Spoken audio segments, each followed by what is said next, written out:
Eno ye SML News nga bulijjo nkwaniriza nnyo nnyini ddala mulungi atulabira tugoberera webala emirimu gy'okola muli omutya bannayuganda bannaffe abakola ebweru w'eggwanga bali ku kyeyo tubalamusa tubaagala tubasabira mwebale kola eggwanga lyaffe litambula bulungi bantegeeza nti kadola kamwe kemuweereza wano katukolera ddala okubalansinga ebintu byaffe dola sabbiiti eno yonna ebadde eri waggulu ddala ku 3,710 3,720 actually by Friday dola yali erinye mu 3,750 nganti kati kirabika abaweereza bankuwa kiyo zikendeze baweza mbu bwe muweereza entono ngeno kalinya bwe muziweereza nga nnyingi nga tubalansinga kale kadola kamwe tukawa ekitiibwa n'abaweereza paundi n'abalala tubaagala nnyo tubaagalira ddala mwebale kutugoberera era mwongere okubeera wamu naffe ndi ne Proscovia Salaam Musumba muna PFF ekyondo kintwalidde mwezi nga mulamba mwako kipracticinga okwogera ku Salaam Musumba nengatako ekiro ekitali FDC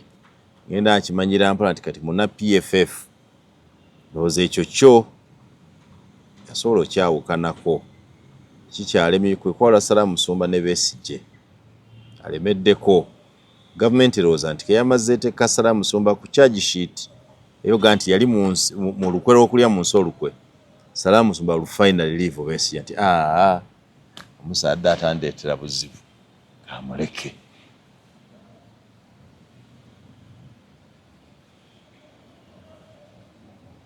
omuntu abuuza ati ayenda ki yaba akyatamuleka nkambuuze kiki ekikyo kyenjire nakyo kyoli ku manda nsira kyenkubanda ayidembe yo peace nze nankola ebyange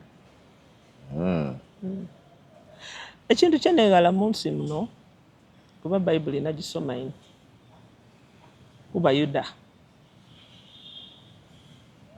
mu bintu bye ndikwenda okuva ku nsi kuno nga kikoze ogwa Yuda kuba bakoze ku ogwa Yuda obabona Triple A ogwa Yuda abufuniyemu ki naye yakola obwa Yuda bani gwe bakola ku obwa Yuda Triple A bamukola ku bwa Yuda tine yakola enewe titwibiya ye ebibye ndi bikuwa era byona kuba byona biba byona biba obwa Yuda ti address into twaye kunena kandi wakitokoba ku mwino akoti otiiga ife wamwegana oba bati wamulya muluko. You denied on this platform that A was not yours. And it was bred by FDC. She wasn't. And posted to She was on duty. In FDC? Yeah. When did you know that?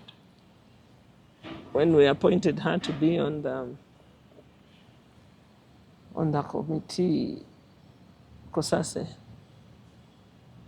Yeah. So, and all along, you get backstage information.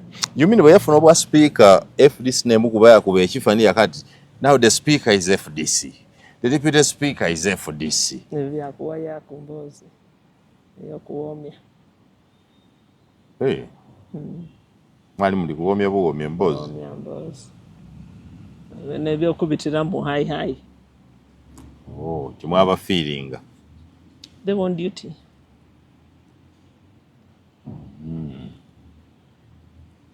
Olwayina okustampingira emirimu balino gye bakola you take long olwayina okumatira omuntu ng'ali kutiddi oba era ng'oli ali musomesa oyirinze ndi musomesa ng'oli gali musomesa ng'oli maakesido daakutyamira olw'okuwa omuntu maakisi wakooti oyo tiiki.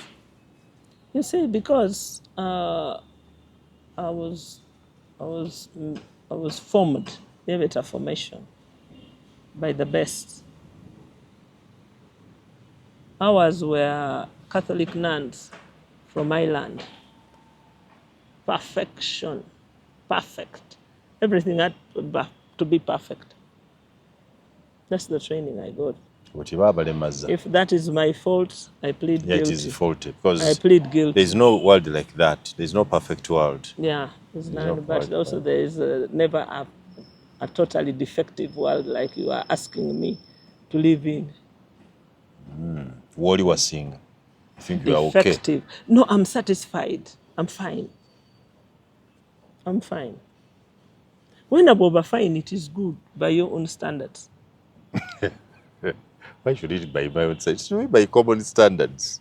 But common is not common. Common is not common. That's why even common sense is not common. Kyosuubira oti kintu kya buliido omuntu akibona nga rocket science. Wamwewuunya. Wamulekaawo. Katonda kyakoze obulungi. Yes, akuleseewo ze naye akola ki? Tumala twayagaanana. Nakkoba nga tuli wale mu kati. Naaka nti oba oyina ebbala mu balugahara bw'asimbuire. Corruption abantu bwe bali kulumuka. Oti empty. Balamu cannot manage that. He has never been unable to see one. Now you see the whole country is saluting, saying, Balam, tugemere ku bantu na mmere kyemukoze mwe batwetulinda buli wamu bagemeire mu damage bagemeire mu danger. A desperate people can clutch on anything. You know what is people's desperation? Nobody. Bubadi empty space. Bagemye kwani mumpaire yali. But the confessions, we have received 3 so far. Confessions. Aningine ni bulambuli said banange monsonyiwe. He messed up a bridge. A head teacher also of a school said kituufu.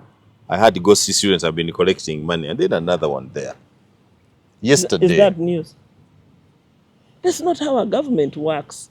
You people are really lost. A government steals. A government doesn't work like that. A government sets in place systems that self-check, that self-report, that self-improve. Why do you want the government to behave normal when the thieves don't behave normal when they're stealing? Because government is the thief. Oyinza okuba oti nja kulunda nkoko kandi securinge nti omwibi yava mu nnumba yadi nga mwana akana ali kulya, and you think you've set up a system that works to raise chicken. It can't work. Tulina okwirayo okutegeka government buyaka. Ni systems that government tubitegeke buyaka. In 1986, the NRM government from the Bush invited the government of Tanzania to help them set up government. Is that true? Yes. That would mean we had no government before. It had collapsed. Government had collapsed. You need government to help you reset. It was, you simply need to reactivate the right one. No, you needed to set up a new one. And they did. Is Tanzania a model to draw from? It was then. That's why it helped us fight in 1979. So we had it as a friend. And it's not bad to invite better polities to come and help. In those days, we used also to get a lot of aid from the British government because as a former British colony, our system was like theirs. That's why you built the police based on the standards of the British police. And when you became standardless, that's why these ones who are recruited for elections came in. Because we became standardless. Anything goes. Yambaza abaana ku street baje bakuba abantu bawe uniform like that. So when you pursue standards, you want to be like which country? You want to be like the Scandinavian countries. Pick one and inject that model to better. Which country has better digital governance, e-governance? Which would you like to copy? Then you send out people to train, a pool of people to train. Like many of us received education from the British because that was our role model. Okay? So, if you want local governments to work, nga bwe nabagamba ku luli nti local government ffe twagitandika abaatukoppa ne bagikola okutusinga nga Kenya. Kaakati tulina okuddayo emabega nga bwe twakoppye clean up. Tuddeyo ate tusinziire tugambe nti tukole tutya. Kuba obudde kyova olaba bukya ne buziba. Every day has a new dawn. It's a new dawn they call it. Tukeere ku makya tugambe nti twagala kuzimba new governments which meet the needs of the people. What is the best way given our experience? In People's Front for Freedom, this is what we have decided. Tugenda kuddayo ku regions nga bwe twali at independence. Kisoboka ekyo? Busoga kisoboka, there's nothing which is not possible. Nga bwe twali nga tufuna independence? Yes. Busoga ebe Busoga, Bukedi, because Bukedi. They speak the same language, they have the same norms, the same values. Betegera, upgrade them to international level, and let's have a government, Busoga government. By the way, Busoga government built better roads than Uganda government is today. Busoga, Bugisu, because Bukedi, I'll tell you the Toro. logistics. The logistics of it is this: every district has a unit of graders, yes, whatever. Sika unit government yabawa unit government yawa buli district road unit. So that road road unit billion emu eyensimbi buli mwaka. That road units, if you amalgamate it, if you put it together and have under the control of one senior engineer and have it running efficiently, it will work very well. Regionalizing that would be counterproductive to us. We are selling that to our people. Ebintu mu bice kati tugeze region erika muli. Ekali omututuuke kulinga ni kule mwatu dazanga ngati mututuukako. Kabiri tuire iyo road unit yaife idebe kamuli. Because you as a Balamoji have degenerated more under your own leadership than you were under Busoga.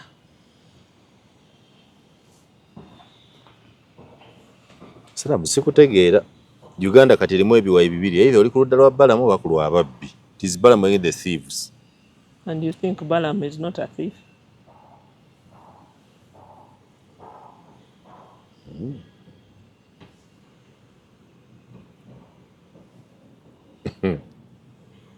What makes you think he's not? Salamu ogwa ku ludda ki? Oli ku lwa Balamu ku lwa ababbi. I'm for Uganda and to be led better. And if Balaam wanted to do better, yandisoose n'ayita former ministers of local government ababuuza bannange ekintu kiremye tukole tutya. Former ate abalemeddwa boyita. Kubanga bwe bagoba abalemeddwa. No, abatalemeddwa. If what Balaam is doing was not done by Raphael Magezi. Balaam is better. He has exposed the thieves, which shows that under Raphael Magezi, things have been running in a mess. Such clear statement as that. Kakati. Then you invite Magezi to consult. Kakati. Following a budget kanawa mu local government kyabasooka okutubuulira. What is the size of the budget in local government? And how is it appropriated? 60% of it is wages. He cannot monitor wages because those wages are sent by Misala gy'abantu. 60% of the budget. Kati following a 40%. Ebintu tubiteekemu embalirira. Ate abantu babba. Kiyaga ne ka 40% abantu bakabba. Bakabba. Yes, bakabba. So Nammere yatatwaga ekisaawe e Masaka. Tighten the leakages. Tighten the leakages. Give better accounting modules. That is what a government does. It doesn't go chasing a thief. Wooya, no. Ebyo byakyamaani. Okubinga abayibi. Mu ngeri ensoga. Oyinza okusigala weka kubanga n'abasooka okubuusabuusa enkola ya Balamu ne Nammere kati bagenda bakiza kituufu because the rot we have witnessed is beyond what we expect. It is because you don't know. This is exactly what we have been saying the last 20 years. Corruption, impunity. This mess looks recent. It Not as is old as not. 20 years. Looks recent. Looks recent. It depends on how you want to see And it. yesterday- And if you choose to see it that way, go on. You still have the latitude to go on. But there is a history to this decentralization as a policy and its failures and its cumulative failures. So you don't recognize the difference that the group is creating. You see, because I have seen Peter Ogwang as a minister in charge of monitoring, he did exactly that. Where did he end? What was the output? Peter Ogwang, yes. He went arresting cows, arresting engineers, arresting all sorts of things. And there would be a back pass, people making money out of it. Kanji nkwogerereyo. Let me go. Let me go. Give me a report of that exercise. No, you're reminding me, I need to find out. Actually, the Peter Ogwang style, actually. Peter Ogwang tried that. Go down, clamp down on the thieves, arrest them, expose them. You know, thieves will fight back. But they cannot win. And largely they are yellow thieves. They will run to their boss.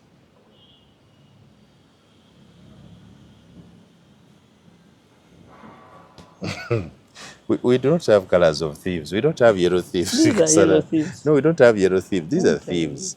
I mean, these people. Yellow thieves. So tonnasanyukira kyewakalabako batogoberera.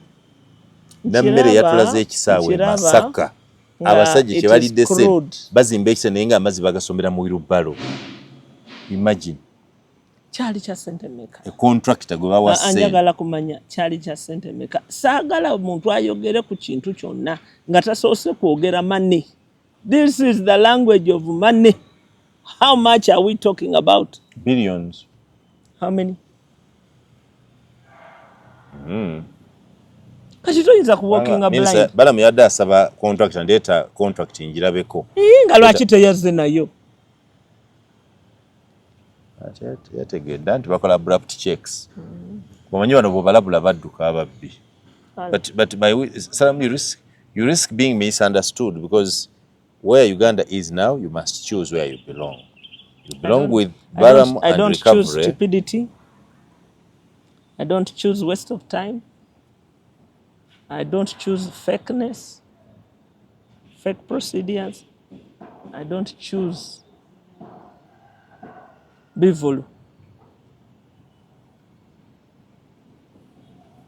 I don't. How do you want government to handle the thieves? Because to me, the first was to prove that they are there. We are now sure. You can tell that they are thieves are there there. because of the level of poverty in the countryside. That is enough evidence. And government keeps pumping resources there, but we have nothing to show. So we want to track down and say who is. Government should stop pumping money. First of all, stop. The country will suffocate. Stop and see who cries. Just stop. Let's see who gets hurt. It will be the contractors. Not the beneficiaries. Not the people. Because omuntu wa bulijjo nakati tafuna. Katwagala afune abamu. Mwagala afune. Era abamugano kufuna bulijjo be bano. Sooka osibemu emyaka egi. Otunuulire akaaba yaani.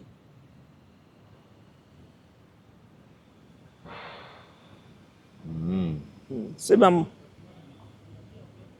I remember that argument very well in the Ministry of Agriculture in the year 1996 when they were saying, oh, we haven't given enough money to agriculture.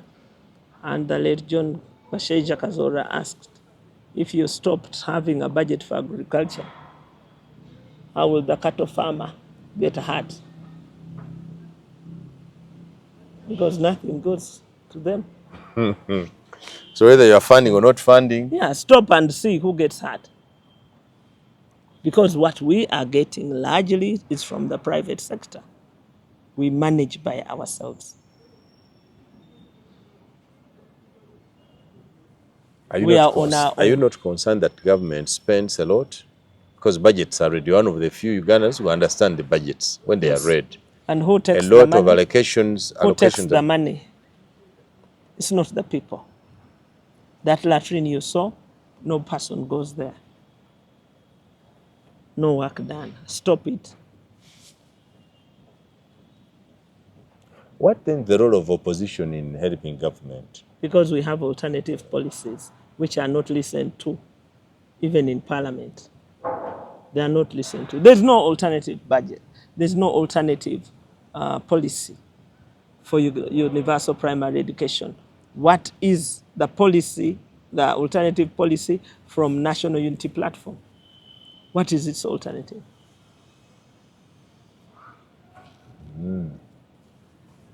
You haven't even allowed them to. So do you pick a call to Balamu and Namere to come to Kamuli? Because you know the corruption in your district, you try to fight it? No, I want them in Imbarara first. Why? Imbarara, Nyabushozi, Kazo. I want them there first. Why? Ntungamo. Because that's where the biggest money goes. No, but the money that goes there is rightly spent. I want them The to complaints go are in there the first. east. Actually, the biggest thieves are in the east. I'm Much of what has waiting. been uncovered is... Did you ever see Simon Serwanja's exposure of the health facility in Ntungamo, which wasn't there? I want that duo to go there and see if what Serwanja said 5 years ago is still obtaining or something has changed. So you want them in Imbarara first? The big boys. I think we go where there is need, where there is demand. There was Soga, even in Bulamoch, people have been calling me. Otukobera kuna mere no Balamu baize ku eno kiri ku bibye ikaliro. They showed me. Enamuiha, there is a very... Eriyo chemutalia. Yeah. Oh, the psychology yomunako. Neyo. Yeah. Ewa mutina yali omusaade yajja ne kutiya yesente. Yali kuti ati yajja nayo yetika bwetika kutwali abavuka bayine ayi mwachi Musumba Mwena mukasa baki you are filled mwaja ne kutiya yesente. By now you must have made profits. Imwetimwetaga nakulira Namwiwa bazimbe kalise sente ka health center kenakuliramu enamwiwa kenakuliramu. Yeah? My mother was a nurse there. It's like a same stupid hole. Bazimbe 15 bwobuza wekyagire tobona. Oidimu abasoga mloza mti milioni 15 sente njera we noti amano akobera abantu abadagala milioni 15.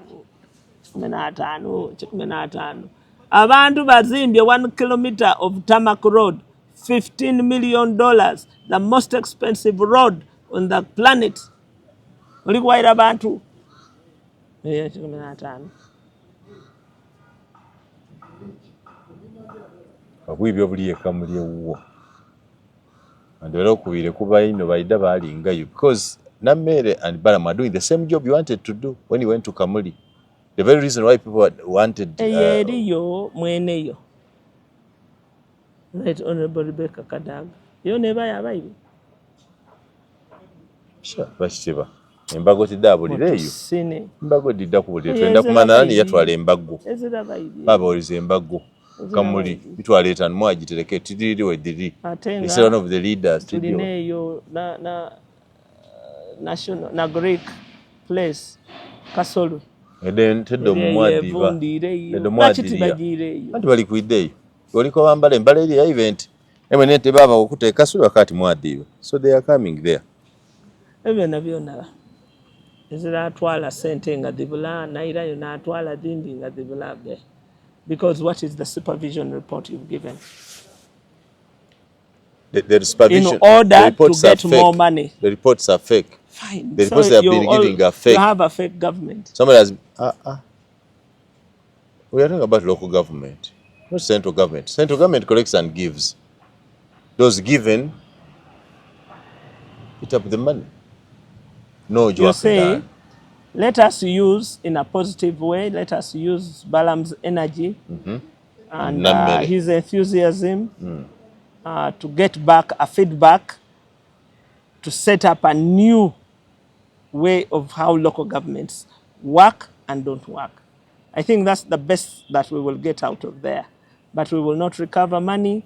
We will not find anybody culpable.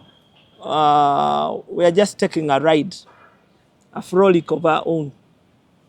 So I'll wait to see a report that they will deliver to Parliament and to the country, because you deliver it to Parliament because Parliament is the National Assembly. That is where the country meets. So you deliver that report, and I do believe that that report should then lead us to a white paper that he will propose a new local government infrastructure that is tamper-proof, bulletproof, corruption-proof. Okay? And so I expect at the end of their tour of duty, around and about in the corners, that they'll come back with an understanding of where the nation is at and how best we can move forward. I am waiting for that. When it happens, then we'll discuss. For now, I'll watch them in their theatrics. Like that. You cannot call them theatrics. You need to follow. Yesterday I was watching in Masaka. Omuntu omu yabba sente za PDM ezaali ez'abantu yabba. Nammere naga nti oyo bw'aba yabba mubbi tumutwale. Kuba bulijjo muganda small fish and big fish naga ni mumutwale. Ate minisita ali Nakasooli yagaye nti oyo mumuleke. And the conflict was public. Kulamiraga nti ono mubbi mumutwale. Minister mu government.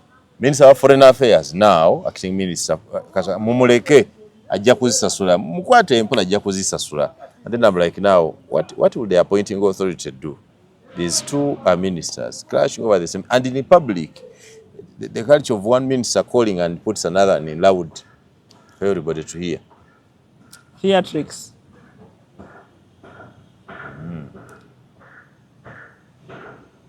La Bonita.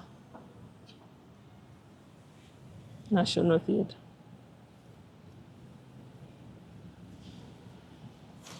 Bwe tumalirize olwaleero, nze Simon Yanga Lutaaya.